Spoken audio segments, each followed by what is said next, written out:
Thank you for the opportunity. I'm delighted to hear. So, who am I? I am the new Dean Kearns. Does everybody know who Dean was? Or is? Sorry, Dean. My name is Patrick Smith. I'm the Crime Prevention Sergeant for Meath. I was appointed there in August of this year. I'm a proud OPCOct County Kildare man, I must stress that point. I joined on Garda in 2000. My first station was Kilmainham in Dublin 8, where I spent 7 good years. I was lucky enough to meet my wife, who was a nurse in St James's Hospital, and who was a very proud Meath woman. And she advised, no, she actually told me, she says, we're going to be moving back down to County Meath. She says, that's where I'm from. So I stuck a transfer in and arrived to a lovely village called Longwood. Anyone here from Longwood? Yeah, fantastic village. And for me, it was groundbreaking because when you're in Dublin city centre, everybody looks at the uniform.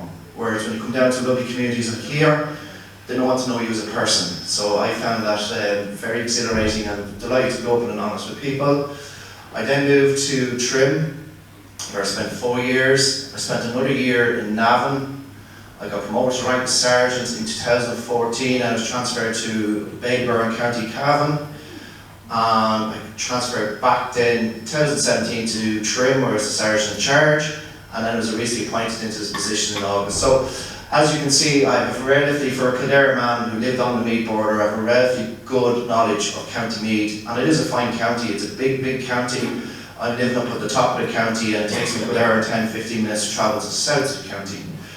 So today, I just want to highlight that point. Today I want to talk about bogus callers and callers to your homes. As I said, my colleague here, Peter, now will concentrate on your home. So, Meath is lucky. Meath has 2 national road networks running through it. With everything in life, there's a plus with that, but there's also a minus. The plus is obviously it opens up the county to more tourism, more travel, better opportunities.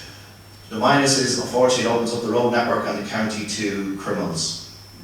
So, we have 2 prevalent bogus caller scenarios in this county, and I really want to make sure everybody listens to me, because this is an issue that's been happening over the last year. We're getting the message out, but I just want to make sure that you're aware of it, and if your colleagues, your community, your friends, please pass on the message. So the first scenario and the most prevalent scenario is, and I just want to highlight this to you just to hammer the point home. We had 4 bogus callers 2 weeks ago, 2 in County Meath, 1 in Cavan, 1 in Westmeath. 1 of them was only successful, which is great. So 3 out of 4 homeowners turned these guys away from their house. So the first and most prevalent scenario is criminals pretending to be Garda. Thankfully, from my point of view, on Garda Síochána still holds a huge amount of trust within the community, but unfortunately the criminals are preying on that. And what they're doing, there's 2 scenarios. The first scenario is they're arriving to your home. Now, just to put this in context, the majority of these incidents are happening south and north of the county. They're targeting rural homes, rural communities, and predominantly elderly females living alone. So just be prevalent of that as well too. So what they do is they arrive to your door. They're well dressed, they're mannerly, they present themselves very well. They get the homeowner to open the door, and they flash some sort of a wallet with a kind of a badge in it. And they pretend to say, well, I'm a guard, I'm after finding money here. Can you check if that's your money? Okay, has anyone heard of the scam? Yeah. Okay, some are saying yes, some are saying no. Please listen to this point. We only had one in the east of the county there last week, and they were successful. So it's happening out there, and I want to get the message out to all you guys here today, but I also want you to pass on the message to your friends and colleagues who live within your community. So what these guys are doing, they're not forcing their way through your front door or your back door. Rural Ireland is the same. I consider, parts of Meath, rural Ireland, our front doors are back door, our back doors are front door. That's just the way we survive. I know my back door is my front door. But what they're doing is they're looking for an invitation into your home. They're not trying to force their way in, they're looking for invitation. If your back door is not locked, there's the second guy going around the back door while the first guy is confusing you. or making conversation with you. That's the first prevalent scenario that we have.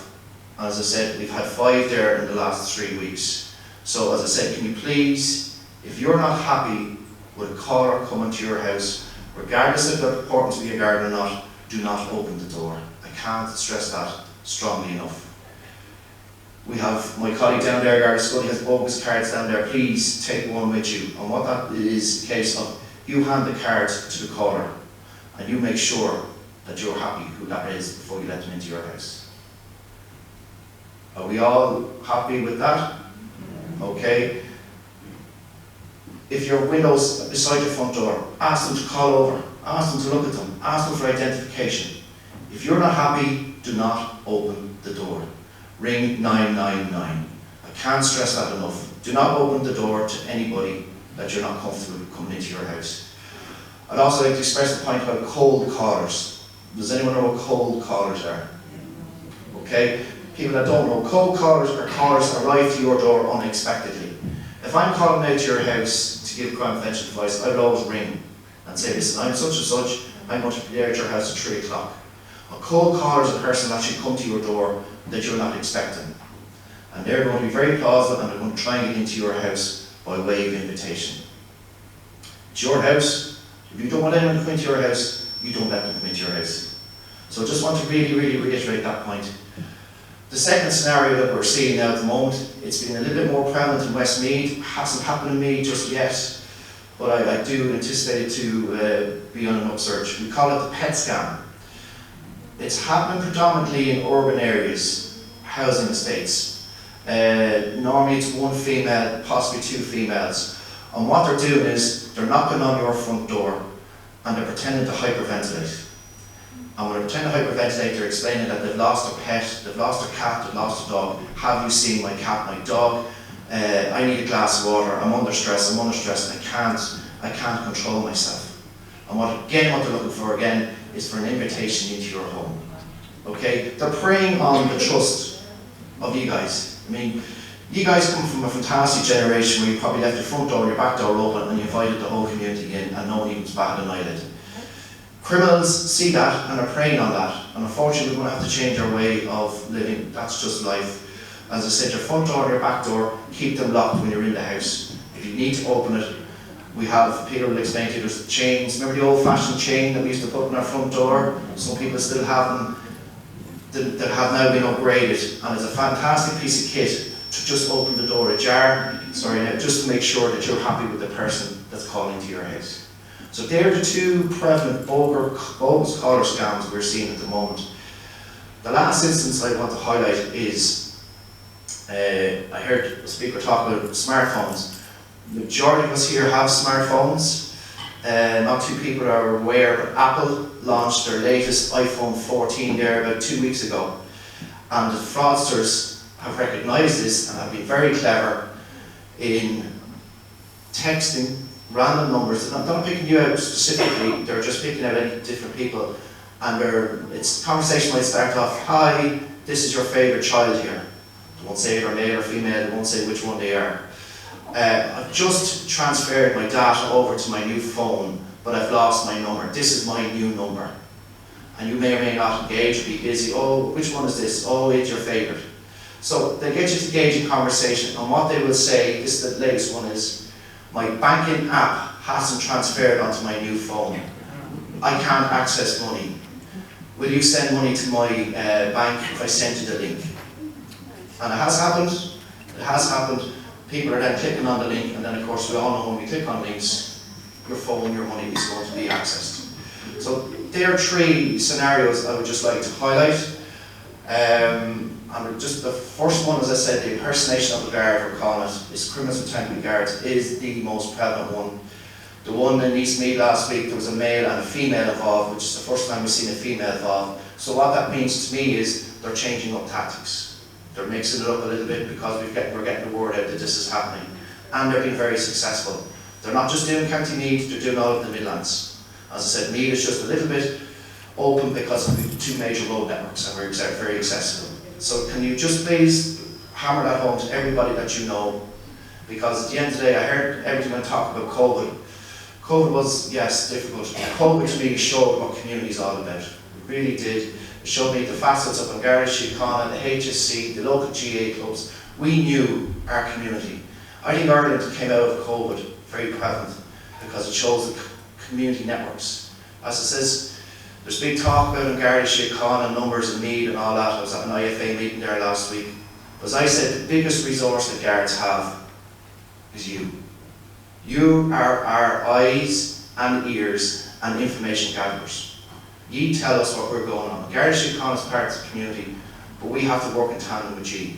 So if you see anything suspicious or anything that we need to know, please dial 999, or if you know a local guard, please pass on the information.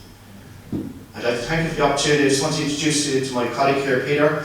As I said, Peter is going to give you a great presentation about your home, your security, and what to look out for, and what sort of products that may or may not be out in the market there for you.